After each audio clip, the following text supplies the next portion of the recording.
9th class हमने physics start कर रखी थी, chapter number 11 work and energy. ठीक है, तो ये एनसीईआरटी के अंदर आपका चैप्टर नंबर 11 है। इसके बारे में हम कुछ बातें जान चुके थे, जिसमें हमने किया था कि वर्क क्या होता है और टाइप्स ऑफ वर्क। तो फटाफट से एक बार रिवाइज कर लेते हैं। तो वर्क क्या था, F into S, product of force and displacement. और इसका रियल फॉर्मूला क्या था, F S cos theta, where cos theta is B by H in a right angle triangle. ठीक है, अगर ये है P, ये है B, ये H है, तो B के साथ वाला होता है थीटा। ओके, ये आप 10th क्लास में सीखेंगे ट्रिग्नोमेट्री के अंदर बड़े आराम से। काफ़ी आसान कॉन्सेप्ट है, कोई वो प्रॉब्लम वाली बात नहीं है। ठीक है, तो वर्क हमारे पास ये था। अच्छा, वर्क एक इसकी यूनिट क्या थी, जूल, और फोर्स के लिए न्यूटन मल्टीप्लाई डिस्प्लेसमेंट के लिए मीटर, तो न्यूटन मीटर भी बोलते हैं इसको। अच्छा, टाइप्स इसके 3 थे, एक तो था पॉजिटिव वर्क, एक था नेगेटिव वर्क और एक था ज़ीरो वर्क। पॉजिटिव वर्क होता है जब फोर्स और डिस्प्लेसमेंट की डायरेक्शन सेम हो, नेगेटिव वर्क होता है जब उनकी डायरेक्शन अपोजिट हो, और ज़ीरो वर्क होता है जब दोनों एक दूसरे के परपेंडिकुलर हो। ओके, तो ये सारी बातें हम कर चुके थे। आज का जो हमारा टॉपिक है वो है एनर्जी। ठीक है, आज का हमारा जो टॉपिक है वो है एनर्जी। तो एनर्जी समझने से पहले एक छोटा सा क्वेश्चन आपसे पूछा जाता है कि मान लीजिए कि आपके पास एक बाइक है, बढ़िया वाली बाइक है, 200 सीसी का उसका इंजन है और डिस्क ब्रेक हैं, एकदम ABS सिस्टम है और जो भी मतलब एडवांस है, सब कुछ बढ़िया वाला। तो आप उससे अपने शहर के कितने चक्कर लगा सकते हो, क्वेश्चन ये है। तो आंसर आएगा कि बाइक कैसी है उस पर डिपेंड नहीं करता, डिपेंड करता है उसमें पेट्रोल कितना है। ठीक है ना, तो पेट्रोल के बिना चक्कर लगा ही नहीं सकते, बाइक चाहे नॉर्मल हो या महंगी वाली हो। ठीक है, तो एनर्जी क्या होती है, हमें पता है कि हम वर्क कर सकते हैं, फोर्स लगाएंगे तो डिस्प्लेसमेंट होगा, लेकिन वर्क करने के लिए चाहिए क्या, एनर्जी। बिना एनर्जी के वर्क कर सकते हैं क्या, तो आंसर है नहीं कर सकते। तो इसका मतलब क्या हुआ, एनर्जी का मतलब हुआ it is capacity to do work. Energy is capacity to do work, कि अगर हम वर्क कर पा रहे हैं तो किसकी वजह से कर पा रहे हैं, तो आंसर है एनर्जी की वजह से कर पा रहे हैं। ठीक है, एनर्जी होगी तभी वर्क होगा, अगर वर्क कर रहे हैं तो मतलब पक्का एनर्जी है। ठीक है, लेकिन एनर्जी है तो हम वर्क करें ऐसा ज़रूरी नहीं है। Is this okay? तो हमारे पास एनर्जी के टाइप्स आपने बहुत सारे सुन रखे हैं, आपने बचपन में सीखा हुआ है। मस्कुलर एनर्जी आता है, तो ये हमारे पास कुछ टाइप्स ऑफ एनर्जी हैं। ठीक है, मस्कुलर एनर्जी जो हमारी मसल्स में है, केमिकल एनर्जी जो अलग अलग सब्सटेंस में होती है। ठीक है, जैसे कि हम खाना खाते हैं, खाने के अंदर केमिकल एनर्जी से हमारा सारी प्रोसेसिंग होती है। ठीक है, एक हमारे पास है लाइट एनर्जी, सोलर एनर्जी। ठीक है, लाइट एनर्जी जो लाइट से आ रही है। ठीक है, साउंड एनर्जी जो हम बोल रहे हैं उसमें भी तो एनर्जी लग रही है। हीट एनर्जी गर्मी की फॉर्म में, हीट एनर्जी का दूसरा नाम थर्मल एनर्जी भी है। तो थर्मल का मतलब हीट ही होता है, thermal, thermo, heat. Okay, wind energy चलती हुई हवा की बात हो रही है यहाँ पे। हाइड्रो एनर्जी जो वाटर के अंदर है, ठीक है, जो आपने सुना है ना, वाटर ये डैम बनाकर उससे इलेक्ट्रिसिटी बनाते हैं, तो वो बहते पानी की एनर्जी होती है। उसमें से क्या होता है कि हम पानी में से इलेक्ट्रिसिटी नहीं निकालते।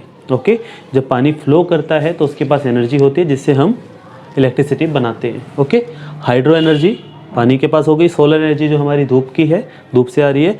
सोलर एनर्जी ही अल्टीमेट सोर्स है अर्थ के ऊपर हर टाइप की एनर्जी का। ओके, मैकेनिकल एनर्जी ये है हमारे सिलेबस के अंदर।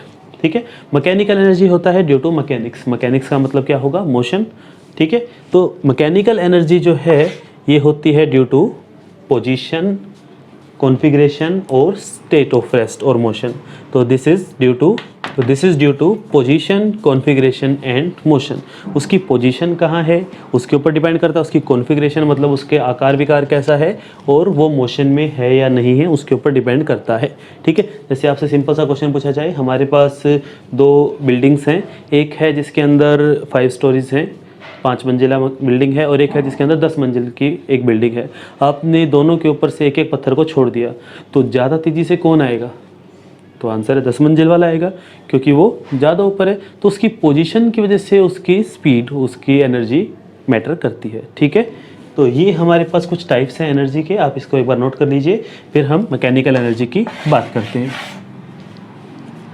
हमारे पास मैकेनिकल एनर्जी है जो सिलेबस का हमारा इंपॉर्टेंट पार्ट है, वो 2 टाइप्स की होती है। पहला है पोटेंशियल एनर्जी और दूसरा है काइनेटिक एनर्जी। ठीक है, पोटेंशियल एनर्जी होता है ड्यू टू पोजीशन और कॉन्फ़िगरेशन, की उसकी पोजीशन क्या है या उसकी कॉन्फ़िगरेशन है, उसका आकार विकार कैसा है, ठीक है।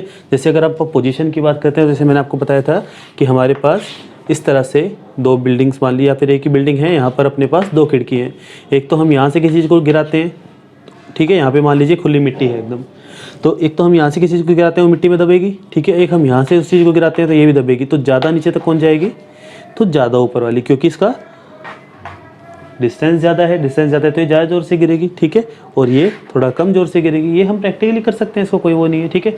आप इसको कर सकते हो कि मतलब जैसे एक तो आप सोफ़े के ऊपर से किसी चीज़ को गिराओ, ठीक है, कोशिश करना कि नुकसान ज़्यादा ना हो, और एक छत के ऊपर से किसी चीज़ को गिराओ तो ज़्यादा नुकसान होने के चांस किस में है? ऑफ कोर्स इसी में है, ठीक है। छत से गिराने में होता है, जैसे अपना कई बार मोबाइल गिर जाता है ऊपर से, तो ज़्यादा ऊपर से गिरेगा तो स्क्रीन टूटने के चांसेस हैं, ओके। तो जितना ऊपर से गिरेगा उसकी पोजीशन के ऊपर डिपेंड करता है, दैट इज़ पोटेंशियल एनर्जी, या फिर उसकी कॉन्फ़िगरेशन यानी उसका आकार विकार कैसा है। जैसे कि अगर आप बात करें, अपने पास एक इलास्टिक रबड़ है, ठीक है। इलास्टिक रबड़ को अगर मैं कम खींचता हूँ तो कम खींच के छोड़ेंगे, जैसे मान लीजिए मैंने ऐसे उंगली में डाला और उसको छोड़ दिया तो लगेगी, ठीक है। फिर उसको ज़्यादा खींचा फिर छोड़ा फिर लगेगी, फिर और ज़्यादा खींच के तो ज़्यादा किस में लगेगी? जितना ज़्यादा हम उसको स्ट्रेच करेंगे उतना ही ज़्यादा अपने को चोट लगने के चांस है। तो दैट इज़ कॉन्फ़िगरेशन। तो इसी से अपन ने दो कैटेगरीज बना ली, one is gravitational potential and other is elastic potential energy. Gravitational due to gravity, जिसमें हाइट का मैटर करता है, ठीक है, और इलास्टिक उसको खींचने से हो गया, इज दिस ओके, ठीक है। और दूसरा जो है अपने पास काइनेटिक एनर्जी। काइनेटिक एनर्जी किसके से होती है? ड्यू टू मोशन, ठीक है। अगर कोई चीज़ चल रही है तो उसके पास कौन सी एनर्जी है? काइनेटिक एनर्जी है। आपने पढ़ा है फर्स्ट चैप्टर के अंदर मैटर इन अवर सराउंडिंग में कि particles have kinetic energy, solid have less, liquid have more, gases have very high, ठीक है। तो ये चीज़ें हम पहले से जानते हैं। ये इस तरह से हमारे पास दो कैटेगरीज हैं एनर्जी की, ठीक है।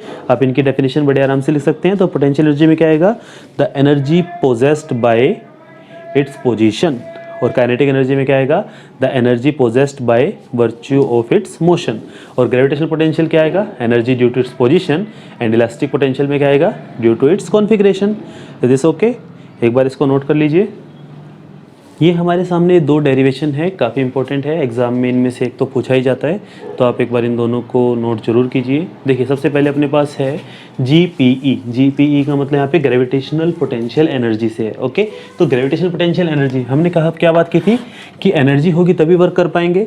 तो पोटेंशियल एनर्जी भी वर्क करेगी, काइनेटिक एनर्जी भी वर्क करेगी, ओके। तो हमने वर्क का फॉर्मूला यूज़ किया FS, ठीक है। F क्या होता था? Force is equals to mass into acceleration, chapter 9 में हमने किया था, ठीक है। तो F is equals to m A, Newton second law से। तो हम यहाँ पर जैसे वैल्यू रखेंगे तो F की जगह m में आ जाएगा और S एज इट इज रह जाएगा, ठीक है। अब हमने देखिए क्या करना है, क्योंकि इसमें ग्रेविटी की बात आ रही है तो हमें इसको ग्रेविटी से रिलेट करना है, ठीक है। तो हमें पता है कि A का मतलब एक्सेलरेशन है और स्मॉल g का मतलब एक्सेलरेशन ड्यू टू ग्रेविटी है, ठीक है। तो अगर मैं एक्सेलरेशन को ग्रेविटी वाले से रिप्लेस कर दूं, यानी कि अगर कोई चीज़ ऊपर से नीचे ऐसे गिर रही है तो, ठीक है, तो एक्सेलरेशन ड्यू टू ग्रेविटी आ जाएगा। तो s का मतलब डिस्प्लेसमेंट था और h का मतलब हाइट, तो s की जगह हमें हाइट लेना पड़ेगा। तो वर्क का फॉर्मूला क्या बन गया? m as it is, a की जगह हमने रखा g और s की जगह हमने रखा h। तो हमारे पास फॉर्मूला आया work done is equals to mgh, ठीक है। फिर यही वर्क डन तो है जो एनर्जी है, पोटेंशियल एनर्जी है। तो पोटेंशियल एनर्जी का फॉर्मूला हमारे पास आ गया mgh, ओके। mdh नहीं है, mgh है। Is this okay? ओके। तो नेक्स्ट है हमारे पास काइनेटिक एनर्जी। काइनेटिक एनर्जी में भी क्या होगा? वर्क ही होगा। अब देखो काइनेटिक एनर्जी किसकी वजह से थी? Due to motion. तो हमें इसके मोशन से रिलेट करना है। मोशन से रिलेट करने का मतलब हमें यहाँ पर क्या चाहिए? जी हाँ, स्पीड चाहिए। हमें यहाँ पर स्पीड चाहिए। तो हम स्पीड को कैसे लेकर आए? तो हमने पहला स्टेप तो सेम है यहाँ पर, ठीक है। फिर हमें पता है कि हमने थर्ड आइडेंटिटी पढ़ी थी, v square minus u square is equals to 2as, ठीक है। इस 2 को इधर ले आओ तो a मल्टीप्लाई s की वैल्यू ये आ गई। a मल्टीप्लाई s की जगह जब मैं इस चीज़ को रखता हूँ तो हमारे पास ये वर्क का फॉर्मूला आ गया। क्या मैं इस 2 को अंदर लिखूँ बाहर लिखूँ कोई फ़र्क नहीं पड़ता, ठीक है। तो ये फॉर्मूला आ गया हमारे पास काइनेटिक एनर्जी का, ठीक है। दूसरी बात, अगर शुरू में वेलोसिटी 0 है तो u की जगह 0 रख दो, तो 0 को माइनस करोगे तो कोई फर्क ही नहीं पड़ेगा। तो ये है काइनेटिक एनर्जी का फॉर्मूला। Is this okay? ठीक है। तो इस तरह से हम पोटेंशियल और काइनेटिक एनर्जी को निकाल सकते हैं, ठीक है। अगर आपसे पूछा जाए कि ऑब्जेक्ट है 5 मीटर पर सेकंड से भाग रहा है तो उसके पास कौन सी एनर्जी होगी? पोटेंशियल या काइनेटिक? तो आंसर आएगा काइनेटिक। क्यों? क्योंकि काइनेटिक होती है जो मोशन की वजह से होती है। Is this okay? ठीक है। उसी तरह से पूछा जाए कि एक हमारे जो पानी की टंकी होती है ऊपर, उसमें पानी है, उसके पास कौन सी एनर्जी है? तो छत के ऊपर है टंकी, तो उसके पास कौन सी एनर्जी है? पोटेंशियल एनर्जी है। ठीक है, इसीलिए हम टोटी को ऊपर लगाते हैं टंकी को, ताकि ऊपर से नीचे की तरफ पानी आराम से फ्लो कर सके। Is this okay? ठीक है, एक बार आप इसको नोट कर लीजिए। नेक्स्ट जो टॉपिक है हमारा वो है relation between momentum and kinetic energy. क्या काइनेटिक एनर्जी और मोमेंटम में कुछ रिलेशन है? तो आपको पहले याद कीजिए कि मोमेंटम होता क्या था। मोमेंटम क्या था? Product of mass and velocity. तो मोमेंटम का फॉर्मूला, मोमेंटम को रिप्रेजेंट करते थे हम P से, P is equals to mv। ठीक है, और इसकी यूनिट क्या होती थी? m की किलोग्राम और वेलोसिटी की मीटर पर सेकंड, और इसकी दूसरी यूनिट थी न्यूटन सेकंड। ठीक है, उसी तरह से काइनेटिक एनर्जी का फॉर्मूला हमने अभी भी किया है, हाफ mv², क्योंकि जब गाड़ी स्टार्ट होगी तो शुरू में तो उसकी स्पीड 0 ही होगी। ठीक है, अच्छा इसकी यूनिट क्या थी? क्योंकि एनर्जी क्या है? एनर्जी क्या करती है? वर्क करती है, तो जो एनर्जी की यूनिट है वही वर्क की यूनिट होगी, तो इसकी यूनिट भी जूल। ओके, ठीक है। तो क्या इन दोनों में कोई रिलेशन है? देखो ध्यान से, ये भी मास वेलोसिटी कंटेन करता है और ये भी मास और वेलोसिटी को ही कंटेन करता है, तो इन दोनों में कोई ना कोई रिलेशन तो होना चाहिए। ठीक है, तो इसको निकालने के दो तरीके हैं, आपको जो इजी लगे आप उस चीज़ को प्रेफर करना। पहला तरीका क्या है? P is equals to mv first and kinetic energy is equals to half mv²। Second, क्या मैं सेकेंड इक्वेशन को फर्स्ट इक्वेशन से डिवाइड कर सकता हूँ? आंसर है बिल्कुल कर सकते हैं। तो kinetic energy divided by P का मतलब momentum, is equals to half mv² divided by mv। यही होगा। एक m से एक m कट गया, एक v से एक v कट गया, तो kinetic energy divided by P कितना आया? यहाँ पे v बचा, सिर्फ हाफ v, यही बचा। क्रॉस मल्टीप्लाई कर दो तो काइनेटिक एनर्जी क्या आया? हाफ pv आ गया, कोई डाउट नहीं है। दूसरा इसका तरीका देखो क्या है, दूसरा फॉर्मूला हम इसमें क्या कर सकते हैं कि मैं लिखता हूँ काइनेटिक एनर्जी को हाफ mv² लिख सकते हैं। ठीक है, क्या मैं इस इक्वेशन को ऐसे भी लिख सकता हूँ, हाफ mv और v² का मतलब v 2 बार है। ठीक है, तो क्या इसको मैं ऊपर m से मल्टीप्लाई कर दूं तो नीचे भी m से करना पड़ेगा? कोई फर्क पड़ा? कोई फर्क नहीं पड़ा। ठीक है जी, m से m काटेंगे तो कोई फायदा ही नहीं हुआ। ठीक है, अब आप इसको ध्यान से देखो, काइनेटिक एनर्जी क्या बना? हाफ mv 2 बार, v भी 2 बार डिवाइडेड बाय m। mv क्या होता था? mv होता था मोमेंटम, तो मोमेंटम लिख दो इसकी जगह। Kinetic energy is equals to half p² by m। ये भी एक रिलेशन है जिसको हम बोलते हैं kinetic energy p² bye 2m। Okay, अब आप कहोगे कि सर ये वैसा वैसा तो नहीं दिख रहा, तो वैसा वैसा इसको बना देते हैं, कितना टाइम लगेगा? Kinetic energy half mv², v की वैल्यू रख दो यहाँ से, v की वैल्यू कितनी आएगी? v आएगा p/m, v आएगा p/m आएगा ना, तो यहाँ पे पुट कर दो। तो kinetic energy is equals to half, p की जगह हमने रखा, सॉरी v की जगह हमने रखा p/m, तो पहले से एक p था और v की जगह हमने रख दिया p/m, तो ये क्या बन गया? p² bye 2m। तो जो आपको इजी लगे आप वो मेथड चूज़ कर सकते हो। ठीक है, एक बार आप इस चीज़ को नोट कर लीजिए। तो आज हमने जो किया वो एनर्जी के बारे में किया और मोमेंटम और काइनेटिक एनर्जी के रिलेशन के बारे में किया। ठीक है, इसके साथ इसमें एक छोटा सा टॉपिक और है जो आता है law of conservation of energy, जो आपने बचपन में पढ़ रखा है, उसको हम नेक्स्ट वीडियो में करेंगे। ठीक है, एक बार आप यहाँ तक कीजिए।